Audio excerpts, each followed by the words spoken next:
Okay, so I'm gonna do another reaction. So this is gonna be reaction to 90's TV. Figure It Out by brewstewfilms. So, all right, let's check this out. I said let's check this out.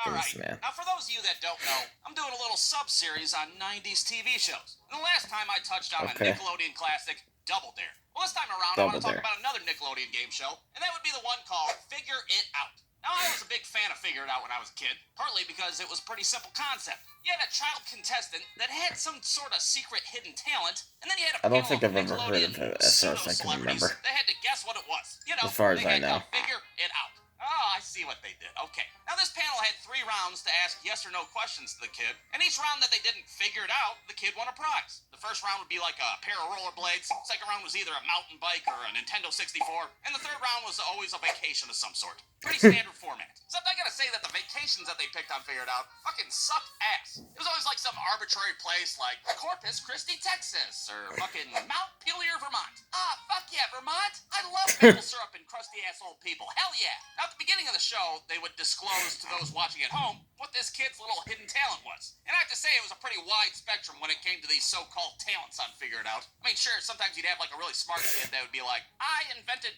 bifocals in the 2nd grade.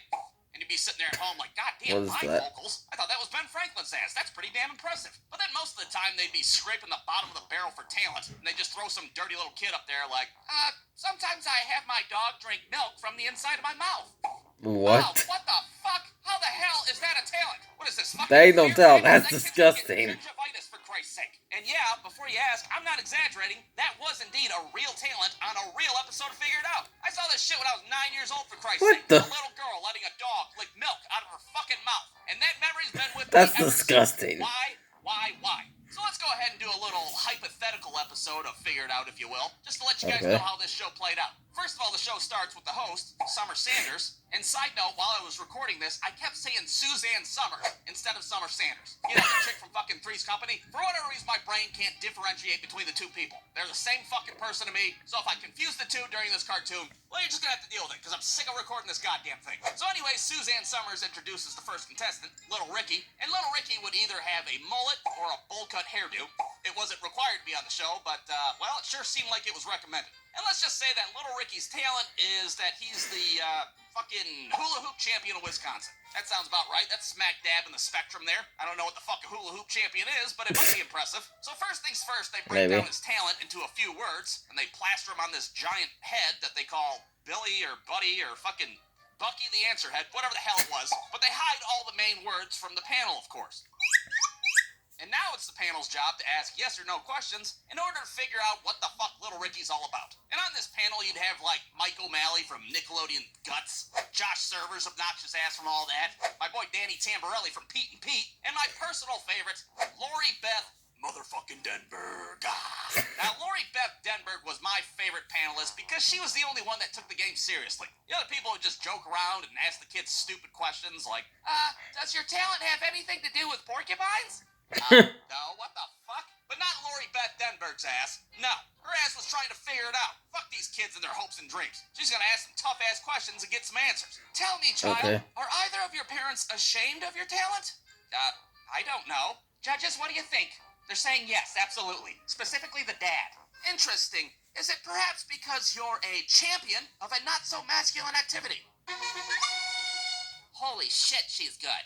You know, Lori Beth, it's still the first round. Why don't you take it easy on the kid? Oh, I'm sorry, Suzanne Summers. I thought we were supposed to fucking figure it out. Are we not supposed to figure it out? What the fuck is this? Now, it's important to note that every round, the panelists would be given a clue of some sort. I mean, blank champion of blank sure as hell ain't much to go off of. Are you the world champion of porcupines? No, Josh, he's not. What the fuck is up with you and porcupines? Now, these clues that they would get would vary from episode to episode. Sometimes they'd have the panelists feel an object while they're blindfolded, or sometimes people would just yell shit at them from the audience. Hey, you stupid asses! It's a state that nobody gives a shit about!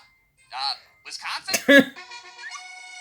Hell, sometimes they just bring out the charade brigade, which was when 2 assholes would march out on stage and try to mime a clue for them. Dancing? Dancing like an asshole. Dirty dancing.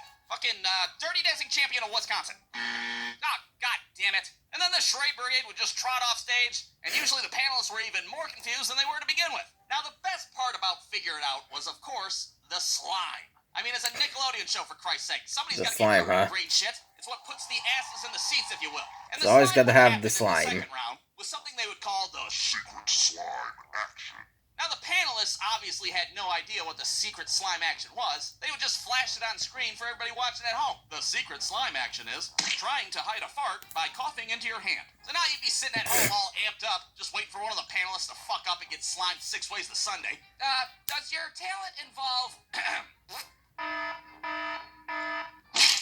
Looks like you did the secret slime action, Danny Tamborelli. How dare you try to fart in front of a live studio audience, you fucking piece of shit. And I swear, it seemed like it was always Danny Tamborelli's ass getting slimed. Like they would target his ass specifically with the secret slime action. The secret slime action is being a red-headed freckled fuck.